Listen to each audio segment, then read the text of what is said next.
Yes, hey, welcome back. Now, let us solve today's problem of the day, which is nothing but root to leaf path sums, and this is a very good problem. And so, what you have to do is that you are given a node, like you're given a tree, and you will have obviously, if it is a tree, you will have leaf nodes. So, what you have to do? You have to take every root to leaf sum. Like, what does that mean? So, you take 6, they have given the formula also. The root to leaf sum has to be calculated as 10 multiplied by parent plus current. So, if you take 3, so you have to take 3. Let's just simulate for the first tree over here. So, how you will do? First, you have 6, and then you have 6 comma 3. So, 6 multiplied by 10 plus 3. So, that is nothing but 63. And then you have let's just do for 632 like 632, and then you have the node 2, like if you go on the left, so what you will get 63 multiplied by 10 plus 2, which is nothing but 632, 32, yeah. And let's do for other nodes also. And then you have 5 over here, so 6 multiplied by 10 plus 3. 6 multiplied by 10 plus 3, which is nothing but 6 3 it's 63. What am I doing over here? It's 63 multiplied by 10 plus 5 is nothing but 635. And then you have 6357. So, 6, yeah. Next, you will have 6357. 6357. If you consider the node like this. And then you have, if you consider the other child, 6354. And let's go for the last remaining part also. Next, it is 654. 654. So, you have these values. Let me just erase till here, and this is not required, and this is not required. Yeah. And now if you add all these values, you will get this value 13,997, and you have to return that. And yeah, like this is a pretty yeah, question statement itself is a bit confusing, but the solution is also a bit tricky, and there are two ways to do it, and I will show you both the ways. And if you remember, like a few days ago, I uploaded a video called LCA of LCA of two nodes in a binary tree. In that, what you have to do is that you were given two nodes and you have to tell the least common ancestor. And the first solution which I'm going to do is going to be heavily inspired by that. So what we did in that, we drew from the two nodes, we did nothing but we drew two lines. So if the 2 and 7 were given, we drew two lines from the current node to the leaf node, the current node to the root node. So from 2, 3, 6, you drew a line. From 7, 3, 5, 6, you drew a line. And where the lines intersected, which was nothing but 3, that was the least common ancestor. But we will do the same thing over here, but we will not look for intersection. What we will do is that we will just draw the lines. So we will draw from every leaf node, and we will consider that to be our target value. So from every leaf node, we will draw a line to the root. So 2, 3, 6, 7, 5, 3, 6, 4, 5, 3, 6, and 4, 5, 6. Yes, we will draw a line like that. And then we will get all the data in that lines. Like from every line, we'll get the data. And after we get the data, like we will actually have a root to leaf path. We'll have the mapping from leaf to root. So first line will be 2, 3, 6, and then it will be 7, 5, 3, 6, and it will be 4, 5, 3, 6, and it will be 4, 5, 6. Yeah, you will have root to leaf mappings like this. So now what you have to do, you just have to reverse the array. So if you reverse all the arrays, you will get 6, 3, 2, 6, 3, 5, 7, 6, 3, 5, 4, and then 6, 5, 4. Yeah. And then we will apply this formula like 10 multiplied. Like if you actually see itself, you actually have your root to leaf mappings answer. So you have 632, 6357, 6354, and 654. We actually have that. So what we can do is that we can directly like we will have it in form of string or anything, or we'll use this formula and we'll get those values and we'll add it and we'll return it. Yeah, that is a very good way to do it. In other words, what you're doing, you're drawing lines from every leaf node to root node, and then you're getting those values and you're reversing it, and you will actually have your answer. So let's do that first. So first, for that, what you have to do, like first you have to have mappings to store all your data, and then you have to have a function called isList to check the current node is the leaf, so that it can be added to a set, so that it can later process to draw a line. So let's do that first. So Yeah,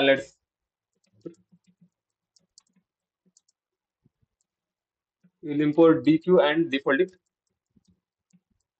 Yeah, and let's have our is lib, which is nothing but self to tell that it's from a function, it is from a class, and the node. And if node dot left exists and node dot right exists, that means it is not a lib, or else it means it is a lib. Yeah, if node dot left and node dot right exist, that means it's not a lib. So we'll return false, or else you'll return true. And so what you will do now?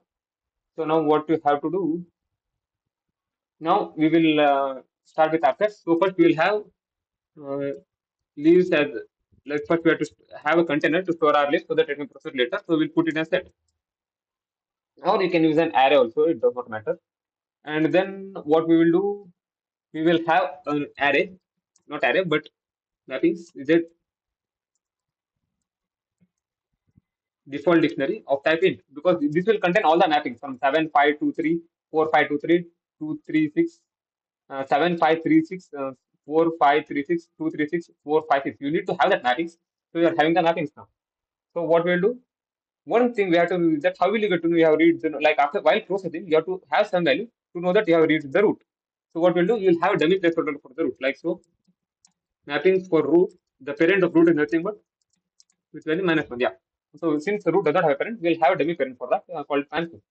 And what we will do, we will have a default, we will have a DQ to process our list, to process our nodes. So you will have a root, and then while I hope you know how to do level or traversal while Q exists.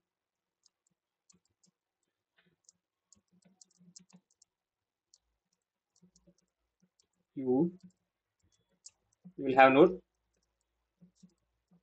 UTLEFT, and if node dot left exists, oh my god, I can't type today. Then, and if by any chance node dot right exists,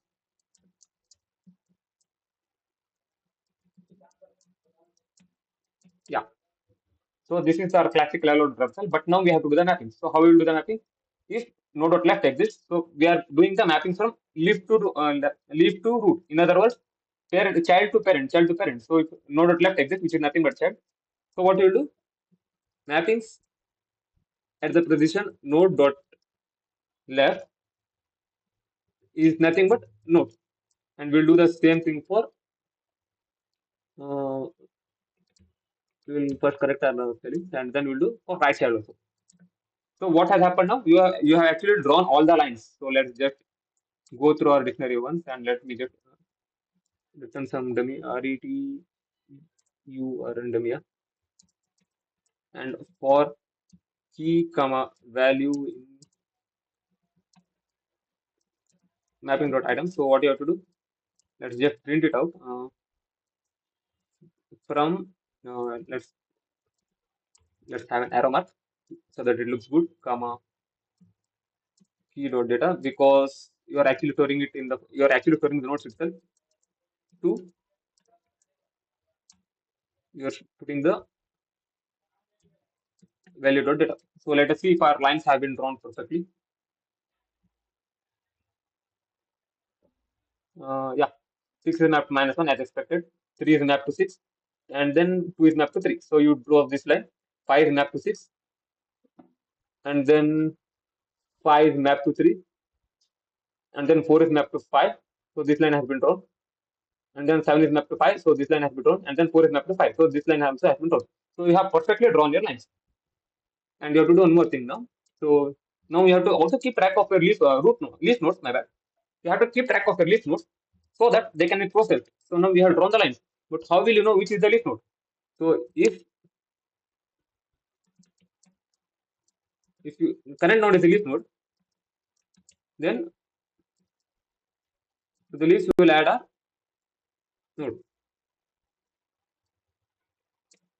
And let's just check if our leaf also has the proper value. For I in or let's call it leaf. Let's keep it pretty. Yeah. So our leaf should be 2744. You have, what is this random 5 over here? Okay, the condition for leaf checking is wrong. So if there is, let us do normal thing. If not, no dot left and not no dot right, that means it is a leaf. Once you return. Yes. Yeah. Now the condition for leaf is the proper. I had made a mistake while writing the check for leaf node. So it was adding 5 because it checked 5 left and right.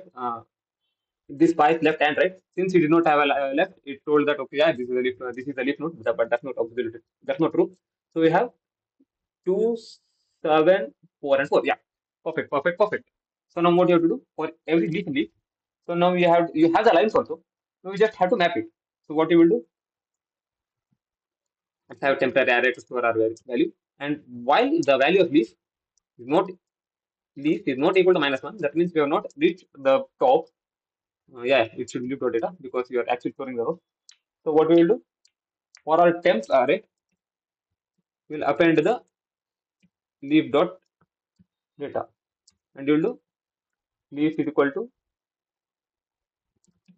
mapping set to the position leaf. Yeah. So now you're actually drawing the lines, and you have drawn the lines. So now you're traversing the lines and collecting all the values. So let's just print them.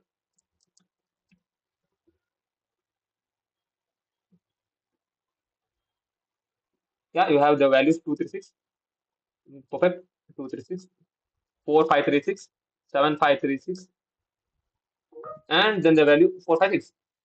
Perfect, perfect, perfect. So now what you have to do, since it is in reverse order, and you have to actually apply this also. Like you might think, okay, let's just convert it to a string and then reverse it and return it, but that won't work out because if we have any value greater than 10, like greater than or equal to 10, your code will fail. So don't ask me how I found out. So what I can do now is, so let's just reverse our temporary,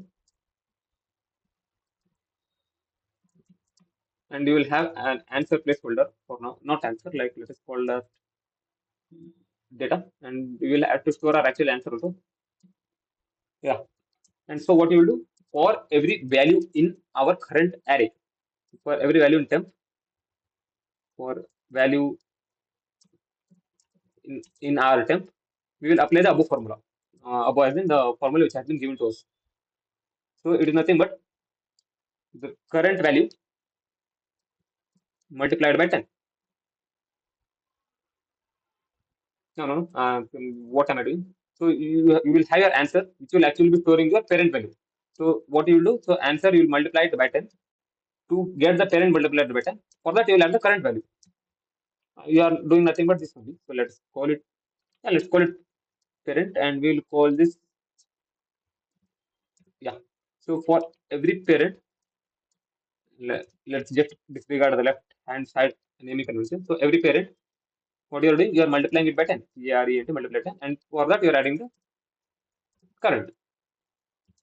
And after doing everything, so for answer, we will just add a parent, and then we will return our answer. And let's just compile it and run it because you have actually done the lines properly, and then you have made the mappings properly, and then you have added everything properly. So yeah, as you see, it's working. So let's just submit it. Let's just compile it again. Do I have some row print statements or anything? Yeah, I just said submit it once and see what happens.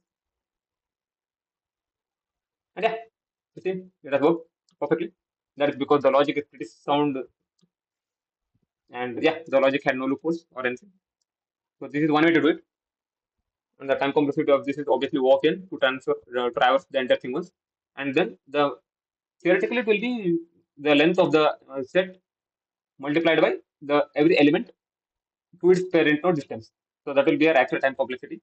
So it is O of n plus the length of the set multiplied by every element of the set distance to the root node. That is your actual time complexity.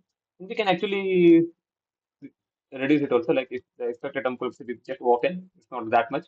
So what we can do is that rather than doing all these shenanigans, so there's another beautiful way to do it. So what we will do for that? So we will just there. It does not matter how you traverse the tree, but what we will do for every node, we'll just keep track of the current running sum. So for 3, we'll keep track of running sum from 6 to 3, and for 5, we'll keep running track of running sum from 6 to 3, like 6, 3, and 5. And for 4, we'll keep track of running sum from 6, 3, 5, and 4. So we'll do that. We'll have stack, and for that you will have two values. You will have the root, and the current running sum for root is 0, because in the root the current sum is 0, and while stack exists, let us declare our answer also. So we'll print like we'll get our current node and the running sum as stack.pop. So now what you have to do, if by any chance your actual node is a leaf node, so if by any chance, then what you have to do, you have to take your running sum and then add it to your answer. But let's just recompute our value. So how is the running sum calculated? The running sum is calculated as the current multiplied by parent, like what? No, parent multiplied by 10 plus current. So let's do that. Yeah, we'll do one thing rather than doing like that. We will, yeah. So what we can do better is that we'll just add value to it. Uh, like how can we do that?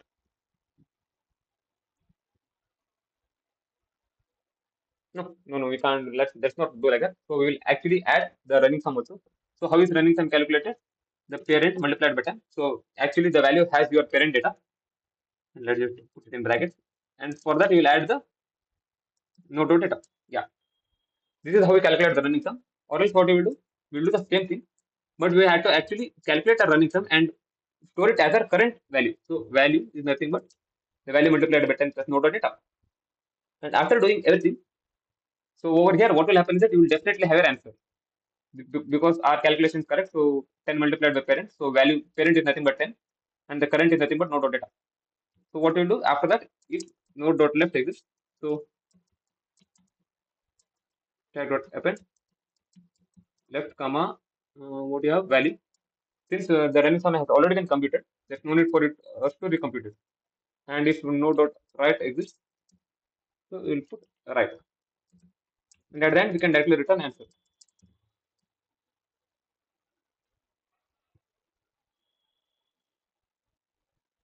Invalid syntax is because I forgot to add this. Let's just compile and run it on.